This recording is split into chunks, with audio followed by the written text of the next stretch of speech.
forças eletrostáticas e campo elétrico. Olá pessoal, sou Fernando, então estou aqui para falar mais de um assunto sobre física, eletricidade, sobre forças eletrostáticas e campos elétricos, principalmente efeitos relacionados ao campo elétrico, que é a rigidez dielétrica, a distribuição das cargas em um corpo e o poder das pontas. Bom, inicialmente então nós vamos tratar sobre a rigidez dielétrica. O que a gente entende por rigidez dielétrica? Bom, vamos considerar duas placas, tá? Duas placas aqui representadas, né? Então temos essas duas placas que tem carga, uma placa carga positiva e outra negativa. Então há uma diferença de potencial entre as placas. E entre elas temos o vácuo. Aqui nós temos força elétrica e esse campo elétrico gerado. Tá? Para uma determinada, se a gente colocar então um material no meio dessas placas, esse material é um dielétrico, tá? Consequentemente, devido a esse dielétron, a densidade das cargas, elas vão ser induzidas na superfície do dielétron e ela reduz, consequentemente, o campo elétrico entre as placas. Ela vai reduzir esse campo elétrico entre as placas. Então, o que é esse dielétron? Dielétron nada mais é do que um isolante elétrico. Um dielétron é um isolante elétrico. Então, ele isola a superfície, induzindo. Tá? Então, o isolante ou dielétron são substâncias nas quais os elétrons estão presos ao núcleo, isto é, não existe cargas livres na estrutura interna desse material. O que seria isso? Num átomo, quando ele é condutor, no material condutor, o átomo ele tem elétrons livres nas camadas externas, exemplo do cobre, do ferro, do alumínio, que esses elétrons livres, quando eles estão sujeitos a um campo elétrico, eles percorrem esse campo elétrico e conduzem a eletricidade.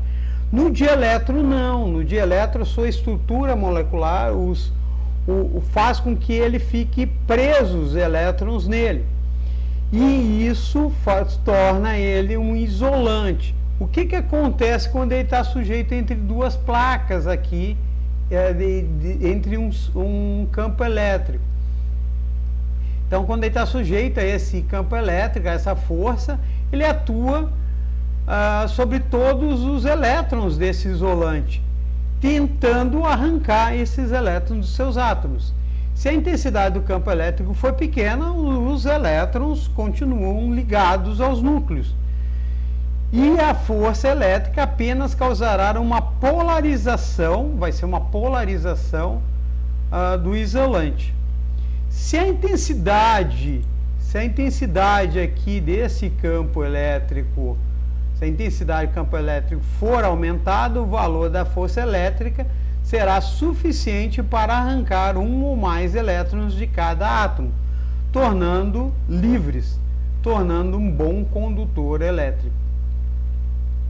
Isso pode ocorrer com qualquer isolante, dependendo apenas do valor do campo elétrico que está sujeito.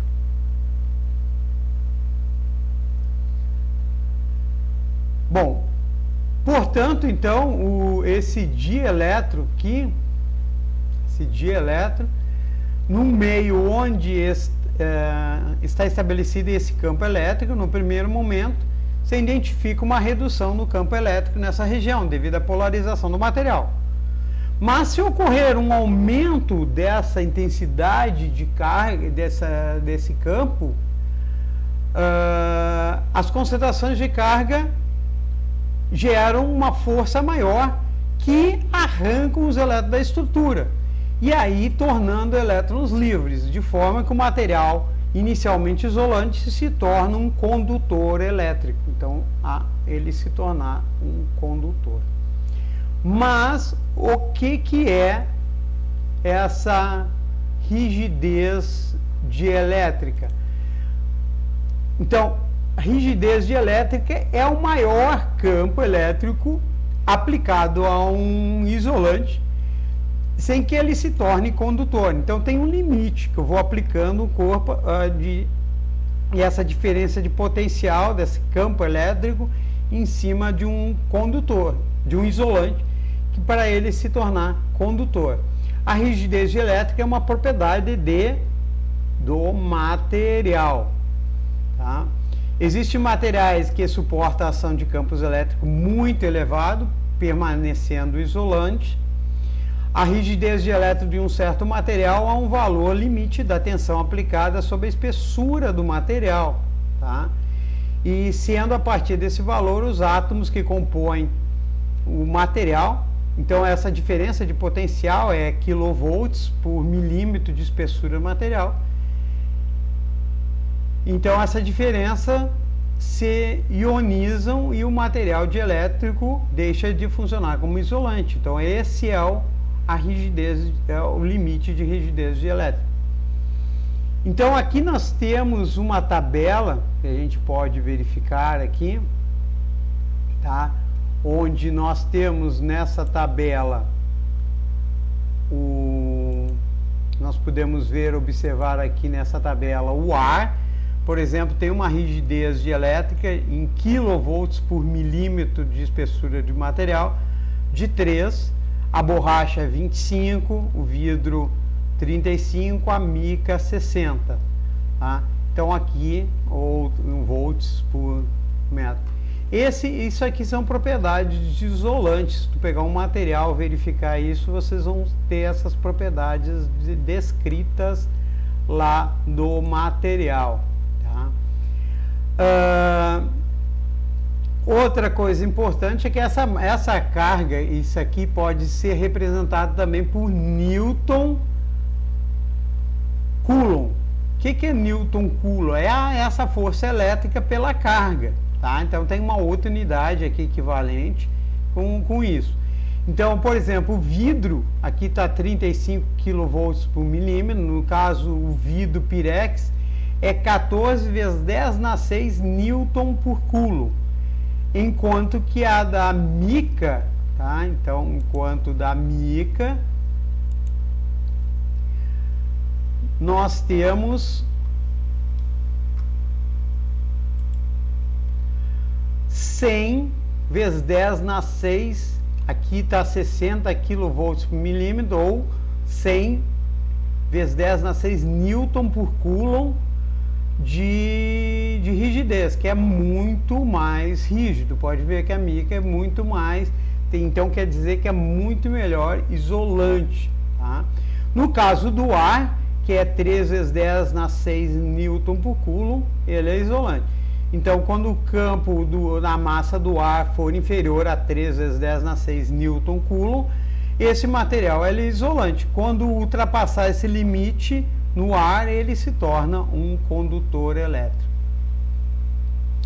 Bom, vamos tratar agora sobre o que é a centelha elétrica. O que é isso? Então, se a gente considerar aqui duas placas, uma placa positiva e uma placa negativa, onde nós temos, então, nessa figura a gente vê um campo elétrico, né, criado pela diferença de potencial entre essas placas. Então, se o valor for, aqui nós estamos considerando o meio ar, né, inferior, então o ar tem uma rigidez de 3 vezes 10 na 6 Newton Coulomb. Se ele for inferior, ele permanece isolante e não permite a passagem de corrente entre as placas. Mas, no entanto, se o campo elétrico se tornar maior que o valor do dielétrico do ar, isso, se a intensidade do campo elétrico ultrapassar esse valor, ele se torna um condutor. Aí nós vamos ter condução aqui das cargas elétricas. Quando o ar se tornar condutor, um grande número de elétrons livres apresentarão íons positivos, aqui a gente pode ver, íons negativos, tá? Entre as placas. Esses íons são atraídos pelas placas e movimentos através do ar, fazendo que haja uma descarga elétrica de uma placa para outra. Aí nós vamos ter uma descarga elétrica, que é esse raiozinho aqui, essa fagulha. Então essa descarga vem acompanhado de uma centelha, emissão de luz, e de um pequeno ruído, um estalo, causado pela expansão do ar, que se aquece com a descarga elétrica. Então o ar se aquece e ele dá um estalo ali que ele está passando. Então tu tem essa centelha e esse estalo do ar que está passando, desse raiozinho que passa aqui. Tá? Bom, como eu falei a palavra raiozinho, a gente pode pensar então no trovão, no relâmpago, no raio de uma tempestade. Tá? O que é um raio de uma tempestade? Então, o raio de uma tempestade tem o relâmpago e tem o trovão. Quem é o relâmpago? O relâmpago é a luz ou a centelha do raio. E o trovão é o estrondo, o som do raio. Então, são consequências no momento que é rompido de elétron do ar. Então, há o relâmpago e o trovão. Então, durante a formação de uma tempestade, ocorre a separação das cargas, ficando a nuvem mais baixa, aqui a nuvem mais baixa, eletrizada negativamente, e as nuvens mais altas positivamente. À medida que vai se concentrando a carga das nuvens, o campo elétrico aumenta, acabando por ultrapassar a rigidez dielétrica do ar. Assim, o ar se torna condutor e uma enorme centelha, o relâmpago, né, salta de uma nuvem para outra para a Terra, pois a Terra aqui, a gente pode ver aqui representada, ela é neutra e no momento que ocorre o estrondo aqui, a troca dos íons lá, e aí tu tem o relâmpago e o trovão, aquele estouro. Essa descarga aquece o ar, provocando a expansão e o estrondo, provocando ondas sonoras, que é o trovão. O trovão, essas ondas sonoras são refletidas em montanhas, prédios, etc. Então tem esse aumento da intensidade do som. O que a gente vê primeiramente? A gente vê a luz do relâmpago ao longo do estrondo do trovão, porque a luz viaja mais rápido que o ar, que o som, né? No ar a luz viaja mais rápido que o som. Onde ocorre isso aqui? Então isso aqui ocorre geralmente, tá, em nuvens desse tipo aqui, que são as nuvens cumulonimbus. Essas nuvens cumulonimbus, nós temos justamente essa propriedade, principalmente lá tem formação de granizo, tudo na nuvem, nesse tipo de nuvem. Bom, aqui nós podemos ver os relâmpagos, eles ocorrem nas nuvens, entre as nuvens, elas estão lá em cima, tendo essas descargas elétricas ocorrendo. E, consequentemente, elas chegam ao solo que está neutro. E aí, pode observar nesse exemplo aqui do estrondo, que quando ela atinge o solo, há aquele equilíbrio de carga. As cargas sobem e eles se equilibram, tudo. É que acontece, aí é que estoura, que dá o estrondo do trovão. Está rompendo o dielétron do ar. Isso é o raio. Isso a gente pode observar nesse videozinho que conta melhor no próprio YouTube aqui sobre um vídeo de física aqui sobre como é que são formados os raios. Aí explica toda a formação de granizo, etc, na chuva, que consequentemente os raios. Eu vou deixar essa descrição na parte abaixo desse vídeo. Vocês têm um link lá, vocês podem assistir esse vídeo, tá, sobre os raios. Bom, agora vamos tratar sobre um outro assunto, que é o poder das pontas. O que é esse poder das pontas? É um fenômeno também da rigidez dielétrica, tá? Então o poder das pontas tem a ver com a rigidez. E antigamente os cientistas já observavam que nas regiões mais pontiagudas as cargas elétricas de um corpo escapavam por essas pontas, então tinha raios saindo pelas pontas. Isso era chamado de poder das pontas. Mas o porquê isso acontece? Hoje sabemos que num condutor elétrico as cargas tendem a se acumular numa região pontiaguda. Nas regiões planas, por exemplo, na superfície aqui, as concentrações da carga são muito menor. Devido a essa distribuição de carga, o campo elétrico próximo às pontas é muito mais intenso do que na região da superfície plana. Então aqui nós vamos ter campos elétricos menores do que nas regiões das pontas, que tem campo elétrico maior, tá? Então o vetor aqui do campo elétrico, que representa então nas pontas próximas ao computador, são perpendiculares às cargas, onde ele é intensificado, podendo romper a rigidez dielétrica do meio. Então aí aqui nessa concentração onde o campo é amplificado, há um rompimento do dielétrico do ar, no caso, e aí tu tem consequentemente na ponta o raio.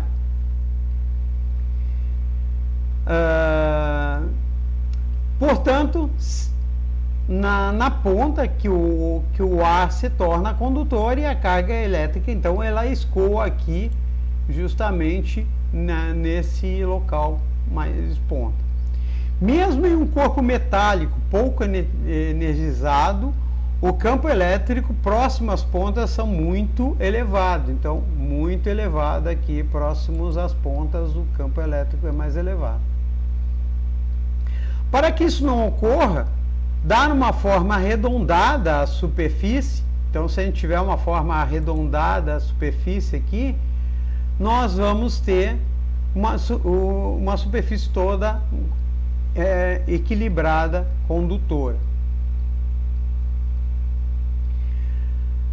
Mas por que afinal acontece essa concentração de cargas nas regiões das pontiagudas, nas regiões de ponta? As cargas buscam então, o que as cargas querem? É o equilíbrio eletrostático. Enquanto as cargas que são de mesmo sinal se distribuem no condutor, elas vão se afastando uma das outras, devido à repulsão, até chegar ao máximo de afastamento possível, que será quando elas atingem a superfície externa do corpo. Em corpos simétricos regulares, tá? A distribuição na superfície da carga se dá uniformemente.